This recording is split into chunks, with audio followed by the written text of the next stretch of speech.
Hey guys, Ben Bellack and Zach Goldsmith here with another episode of To Live and Buy in Los Angeles. 17 years ago, Ivy Zelman turned heads by challenging one of the most powerful people in real estate, Robert Toll, the co-founder and then CEO of luxury home builder Toll Brothers.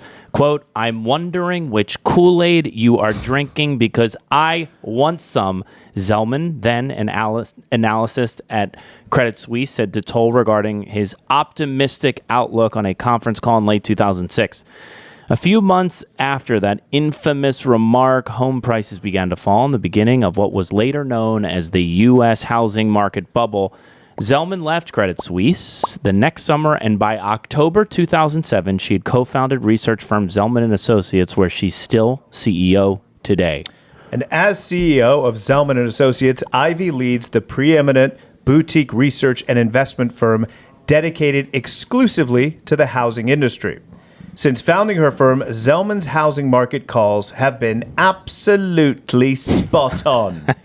They have. She became optimistic about home prices in late 2011 as the housing market recovered, and correctly predicted a pullback for the market a decade later, which we now know was caused by interest rate hikes. Flashing forward to 2023 in Los Angeles, home prices pulled back in the first half of this year after hitting a high in late 2022, but have since rallied, likely because the economy held up much better than any of us anticipated. The housing market's resilience initially caught Zelman off guard, though she's now ready for even more price gains. She said, quote, "The real surprise has been the strength of 23. In a recent interview with Business Insider, she added that pricing being up 5-6% in 23 is kind of shocking in context of recessionary transactions, but it's really been still a very robust economy." Sure. Well, heading into 2024, Zelman is optimistic about the state of the real estate market. That's good news. She says home values will rise further this year as sales pick up due to a continued decline in mortgage rates. Fingers crossed. "We're starting to see affordability improve dramatically," Zelman said. "I think you can expect, in our opinion, to see home prices continue to accelerate, but at a more modest level." Property prices will likely rise 1.5% next year and another 2% in 2025, Zelman said. She believes home sales growth of 5% in 2024 and 8% in 2025 will enable those slight gains, while the typical 30-year fixed rate mortgage ticks down to 6.4% next year and 6.1% in 2025. Wow, that would be great news. But a recession, however, would force Zelman to recalculate, given that it would result in layoffs that inhibit people's ability to buy property. But as of now, an economic downturn is not part of her forecast. Our expectations are really based off of sort of assuming that we're in a somewhat status quo economy where we're not seeing significant job destruction, Zelman said. Disruptions also it's a synonym to destruction. We're seeing what Jerome Powell, that's your boy, orchestrated basically a soft landing, right? Mm-hmm. But that again, having jobs still prevalent and therefore demand is still pretty good. Yeah, there are no major surprises in Zelman's two-year outlook for U.S. real estate, considering many of her contemporaries are also calling for higher home prices and more transactions as mortgage rates slide. She believes homeowners and buyers don't need to worry about a market meltdown. Well, here's where things get interesting. There's potential for a home supply glut following a long-term shortage. Before the housing bubble burst, the supply of U.S. homes soared dramatically. You remember that? The ensuing collapse gave home builders pause. So for the last 15 years, there's been this severe supply deficit that's pushed prices steadily higher. And builders are scrambling to play catch up by breaking ground on more homes and speculative housing projects at the fastest pace we have seen since 2007. Zelman's hunch is that home builders may go overboard once again, causing supply to outpace demand, which would lead to fewer home sales and downward pressure on pricing. Zelman continued, "The problem with that is that the 1.5 million households is the wrong number now." And if you guys remember, we have said many times on the show that 1.5 million homes is the sweet spot. So she says we would dispute the shortage based on the household growth deceleration that's coming from the deceleration of population growth. The world's population is getting increasingly older as people live longer and birth rates decline, and the U.S. is no exception. Advances in medicine have increased life expectancies, while shifting social, cultural, and financial trends have led many young people to delay or forego parenthood. Hint, hint. That's me. If your population growth... I already committed. Yeah, I know you did. And a few where you didn't commit. If your population growth is getting cut in half over the decade, your household growth is going to be negatively impacted, Zelman said. Older populations tend to move less frequently, and they tend to die, Zelman said. She didn't say the last part, but they do. But obviously that translates to fewer home transactions moving forward. And if there aren't as many young people raising families as Ben and Ivy Zelman predict, demand for single-family homes should soften. Do you pronounce the T in that word? Soften.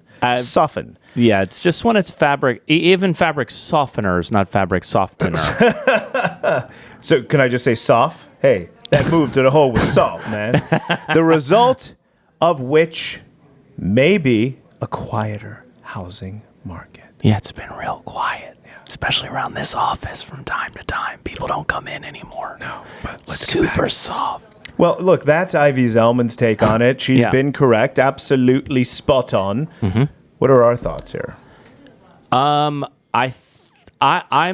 in line with Ivy and all of her contemporaries. Many people in Los Angeles Many people in Los Angeles have been hoping for a crash. They want some price softening. They want people to they want housing to be affordable again. You want to buy? Yeah. I just don't see how that happens. I think that the slight changes in interest rates make a big difference for average Joe home buyer in this town too. But still in the 6-ish range, it's not going to... the low sixes, I think, just keeps things moving. Sorry, let me back up and redo that. Okay, I'll give you much faster final thoughts. We'll cut to that. I would say I'm in line with Ivy Zelman and her contemporaries. I think it's going to be a pretty quiet year in general. I think the worst is behind us, but we don't know yet where the market's going to go. I personally thought that with New Year's Day falling on a Monday, we were going to see this big drop of inventory as early as the first Thursday of the year, and then again this week, and it hasn't happened. So low inventory is still here in the City of Angels. Yeah, I agree. I mean, if you look at Barbara Corcoran also, she says buy even at 8%. And I think her reasoning there makes sense because there aren't as many people in the market. So if you're talking about 8% rates and you can actually buy a house, you're not competing with anyone, so go buy it. When rates drop to 6%, you're going to be in a game against a lot of people. And what's that going to do? Demand is going to cause prices to go up. So I do agree that if interest rates continue to drop and unemployment or employment stays high, we're going to see an increase in prices in the market. And I think it's going to remain vibrant and we're not going to see a crash. Hopefully Powell keeps that soft landing going. Yeah, I actually saw some comments on this post that I made on Instagram where I was like, do you think we're going to see the market shift as soon as before the end of Q2 or after? And there were a bunch of people that said as soon as interest rates drop back into the low sevens, they were in multiple offers again. So I do think it's market specific, but I think in the more expensive markets, the more expensive places to live, it's going to be similar to what we've been seeing in Los Angeles and in New York. Yeah, I think even right now, there are banks offering in the 5s if you move enough money there. So affluent people will be able to take advantage of those rates, causing that market to be vibrant too. So I think we're going to see some exciting times here in 2024. I think the market's going to remain vibrant. Guys, thank you for tuning in for this information-packed episode. We love going through our cohorts that live, eat, sleep, breathe this data to give you a forecast. It's in contrast of what the mass media puts out. We'd love to hear your thoughts. Feel free to jump in there in the conversation, as many of you do. I'm at Ben Bellack, seated next to at Zach Goldsmith 24. Oh, wow. My bumper finally assimilates with the year. This is going to be a good one. I thought you were going to say super bien. I will now. In 3, 2, super bien. Thanks, guys.